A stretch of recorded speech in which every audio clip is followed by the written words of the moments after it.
j'ai eu à un moment donné trouvé la force dans le sport. Même si j'ai jamais été une grande sportive initialement, quand je suis arrivée dans la région, je me suis mise au sport. Et le sport m'a permis de me donner des objectifs.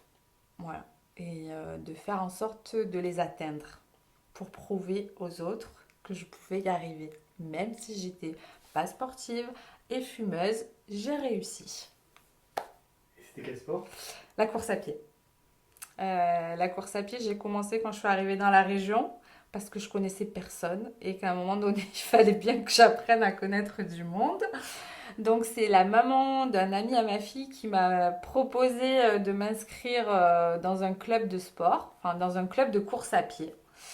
Et je lui ai un peu ri au nez en fait quand elle m'a dit ça parce que je lui ai dit je suis incapable de courir. Je cours 15 minutes et je suis au bout de ma vie. Donc je vois pas ce que je vais aller faire. Et puis elle a insisté et puis un jour je me suis dit bah, que c'était peut-être le seul moyen pour rencontrer du monde. Donc j'y suis allée. J'ai fait mes premières courses à pied. Voilà, toutes simples, hein, des petites courses à pied, 5 km, 8 km, 13 km. Et j'ai eu mon fils, donc j'ai arrêté la course à pied jusqu'à... Donc je l'ai vu en 2014 et en 2015, au niveau professionnel, c'était pas trop ça. Je savais que je risquais d'avoir un licenciement économique. Donc je m'y suis remise. Et un jour, une personne avec qui je courais m'a dit bah, ça te dirait si on faisait le semi-marathon de Barcelone ensemble. Et j'ai dit mais ça va pas ou quoi semi-marathon? Mais moi je cours 10 km et c'est tout et j'irai jamais au-delà. Impossible. Et puis voilà, j'ai pris un peu pour argent comptant ce qu'elle m'avait dit et je me suis dit bah, pourquoi pas après tout, ça serait un objectif que tu pourrais essayer en tous les cas d'atteindre. Mais elle a dû me dire ça en septembre.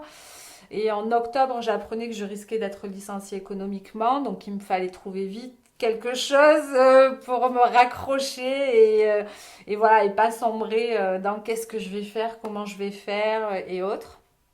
Et du coup, je me suis inscrite en décembre. Le semi-marathon était en février. Et du coup, j'ai fait décembre, janvier, ouais, décembre et janvier, où j'ai fait 10 heures de sport par semaine. Donc là, je savais que j'étais licenciée. Donc je travaillais plus, j'avais plus que ça à faire. Donc 10 heures de sport, je faisais de la course à pied, de la préparation physique. Je venais de découvrir ce qu'était la préparation physique pour faire du self-combat. Donc moi, je faisais que la prépa.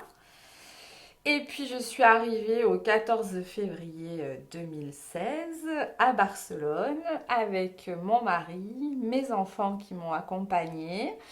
Et la personne qui m'avait lancé ce challenge n'était pas là. Voilà. Donc il y avait certains membres du club, mais pas cette personne-là en tous les cas. Et je me suis retrouvée sur la ligne de départ en train de faire mon semi-marathon. Et au 11e ou au 14e kilomètre, j'ai été prise de crampes affreuses. Mais je me disais non, non, non, tu es là, tu as fait venir tes enfants, ton mari est là, tu as fait 2 mois d'entraînement intensif, tu peux pas ne pas y arriver, c'est pas possible, tu peux pas échouer en fait. Donc j'ai fini ma course à pied avec des crampes et je suis arrivée à la ligne d'arrivée.